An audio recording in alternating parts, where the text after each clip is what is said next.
Yes. Bwekakana lino siddagala gana letutunda. Linde byogero. Akakajja wamaalo tinti kola tinti anoga moto. Lesaze kuyomba. Sindikako. Sindisaka mu. Atenga wenganya tugenda bufuna. Sikeka bunyo bulungi. Nga tugenda wa mwami Oyo nona meeting ya batomanyi wefula amanyi. Ona lebo very sorry. Masabo omukyalo nandeke. Sirika nawe. Wanyi mzee. Yagala okwerabisa nfuni yako views. Si mu views. Namuwe byapa ebyo. Nga tugenda wa mwami twafunye byapa. Kyekikulu. Betulina kawali okumutuola sente ez'abaana. N'atazempaawo nze nenkwate kubona embawo n'engenda. N'oyo n'agenda. Ng'abazadde nga bavaayo ng'abaana bwe bakwatibwa. Ate betusuubira nti bantu ba gavumenti nga mmwe. Nimuvaayo ne mubakakkanako ne babavuma. Kinayamba abazadde abalala bakwatiddwa abaana okuvaayo okwekubira enduulu. Nze sivumangako muntu. Ensonga ey'okubiri ono lebo gye nkutegeeza nti omukyalo oyo poliisi y'eggwanga yakakasibwa nti omwana we yeebakibwako. Oba mu bulungi oba mu buki oba mu bubi. Mu mbeera eggulo yabadde ku kkooti olowooze n'ayamba omukazi oyo ofuna obwenkanya eri omwana we. Mu mbeera ey'omukangakanga namugjawo nga ne motoka yange ayagala kwasibwa ng'ate omwana we poliisi yagamba nti yeebakibwako. Kati tugenda okukola ngenda kuwandikira akulira kkooti ne IGP mugambe ensonga z'abantu bazikole bazigobemu abantu abatalina zibeera mu bonna. So justice ewulirwe nga tewaliwo intimidation. Okay, nabirabye ku TV ekiro ebyo si birungi. Omuntu aba yeekubidde enduulu kirungi nnyo okumuprotecting. Era byajjano namugamba ngenda kwogera ne Honorable Nsereko. Ne Honorable Nsereko nekola ki? Nenjogera naye. Aha. Nabigweyo mumalo bigo obimalayo onsobozese oba nkusaba nfuluna wano ngende nga siwulidde ekigambo kya muntu yenna mulala kubanga kwegwinza okulaba bwomala okwogera nange taata nzikiriza mbe mu katebe ntambule ngende. Okay, so amagezi gembawadde galiwe gakikampulize lawyer. Yes lawyer. Honorable ngeyanzisa amaze n'otereezaamu kuba gayigiza nti kooti yesalawo ani alina kuba ne custody naye kijja kuba si kyabwenkanya wenvaano nga sikyogeddeeko kuba kyosoose okwogera nti akwate omwana bamuwe bakwate omwana we 14 bamuwe kuba bamurepinga. Okurepinga abantu bangi bazze nga bagwa mu kikolwa ekyo era nga tukivumirira. Sisuubira nti maama we yakyagala era yavudde yalwanirira omwana we. Ekyokubiri omwami okusaba abaana bamuwe ku ssaawa zino abaana beyeegaanako ku time A abaana abatabadde mu bulamu bwe okumala emyaka nga 10. Yogera waliyo Honorable Baram yogera kuba wakyogeddeko nga alaga abantu nti abaana bamusawe wabeegaanako ono mukyalawo naawe mwenyini muli abantu ameka? Abiri. Oyinayo mukwano gwo ono kawali amulabye mukwano gwammwe kuba agambye abadde mukwano gwa emyaka 18 ne Haji Waswa funa abantu b'enkizo 4 nono afuna abantu ab'enkizo 2 mutuule wamu mwenna abantu ababagatta ababamanyi mukanye ku by'abaana mujjemu abantu b'ebbali nze mbivuddemu sagala bibeeramu kyenjagala kiri kimu temutyoboola ddembe lyaki ly'abaana then ekyokubiri no ate kwenkanya ki yagala bamale kusema kwebasa mutwe. I'm not caught. Butamanya obuyita emirembe naawe. Cross the line. Me my work Muli mu kooti. Oyagala bwenkanya ki? To advocate for protection of the children's right. The child must have school fees. Butamanya obuyita content. The child must omwana babanga yakwatibwa. Si buvunaanyizibwa bange kakasa nti bamukwata. Agambye afunye enkumbi eyakozesebwa omulundi ogusembyeyo. Omwana yene enkumbi. Nti kyekigoye siwuliriza ku kigoye ekigoye yakozesa enkumbi olina okukyusaamu enkumbi kubanga ffe abakyala tumanye enkumbi ndala. Listen to me. Kasita ekigoye ekyokozesezza tebakiyita nkumbi oba ekikooyi ebisigadde sagala byogera mu kamera.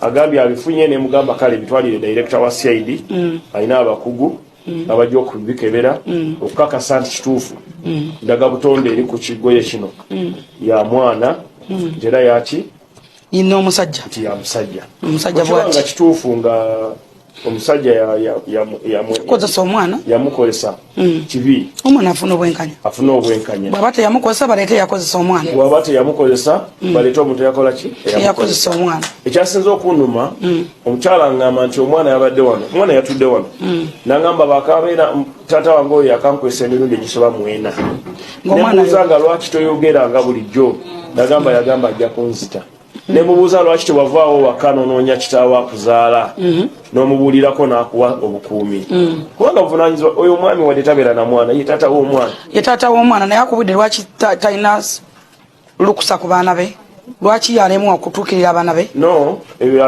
anyonyodde bulungi awo tugenda tuukawo awo twavuddewo dda sirika kakkana kankanya akajanja you are nothing excuse me my honorable mchala full figure anti honorable saga tuboke step my worry is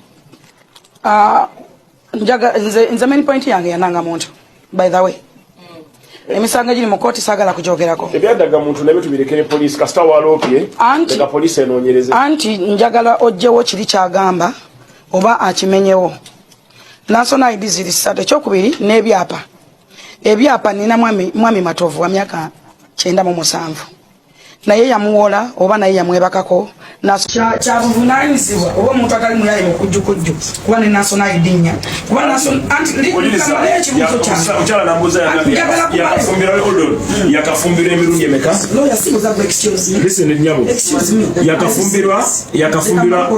full figure omukyalo yakafumbirwa emirundi emeka esatu omwami wokusatu kati omuntu wakuwoowa amanya go automatically olina okugakola ki tosobola kugamba nti gwe kasujja. Thank you honorable. Wali awo bana musobola kumpasa ne mbowera mu nyumba yo.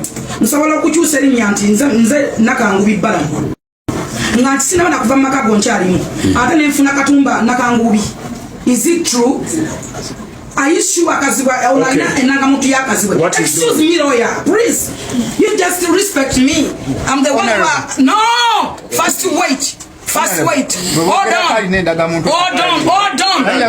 Mwafunye chance ne mwogera please. Hold on. Lawyer, excuse me Uncle Bala. Yes. Please, onateka mkono wansi. It's my time. Naba wadogo. Okay, person. It's okay. Maliriza full figure wa minutes. Yes, ateka nso mkono. Maliriza. Honorable Bala. Omukyala mu makago nawe iwe mani tudde mu buntu tufunako obuntu nako okuswala mukazi wasobola ofuna enamba ya kasibwe ruutu oba natekako erinnya lyakazibwe ng'akyali mu makago tannabakuwa wadde bagita batya mu Lusiramu okuwa talaka magezi tuyingire mu mulimu ogutali gwaffe tulina wano ekitongole kye bayita national nira omulimu gwa nira kati gwate gweyingire wuliriza olina right you cannot really whistle blow. Your work is to whistleblow to tell. Yes, I'm whistleblow. No, that's why I get the police. Tell Nira. Katoma juandikide katubirike. Dekanire no nyize.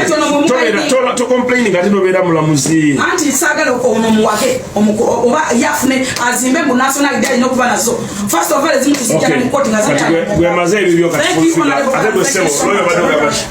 Sabo musajja na tese. Atumaze bibyo. Bana nginine bibime. You come and you go. Ujaja ndo genda wana Tell you what, Joe, already start better. You are not a lawyer, you are not a judge.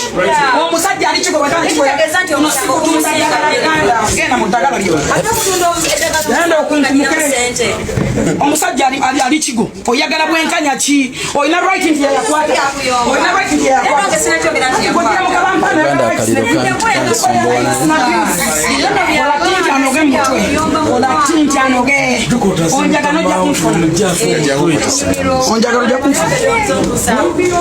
Uganda, are you ready for the biggest concert of the year? It's time to turn up the heat and light up the stage with the one and only Big Eye. This December 7th, 2024, all roads lead to the Lugogo Cricket Oval for a night you won't forget. Get ready for a high-energy, electrifying performance as Big Eye takes you on a musical journey of his biggest hits. Also featuring all Ugandan artists. Tickets ordinary 20K, VIP 50K, platinum tables 2 million. Get your friends, your squad, and everyone you know because Big Eye is ready to make history.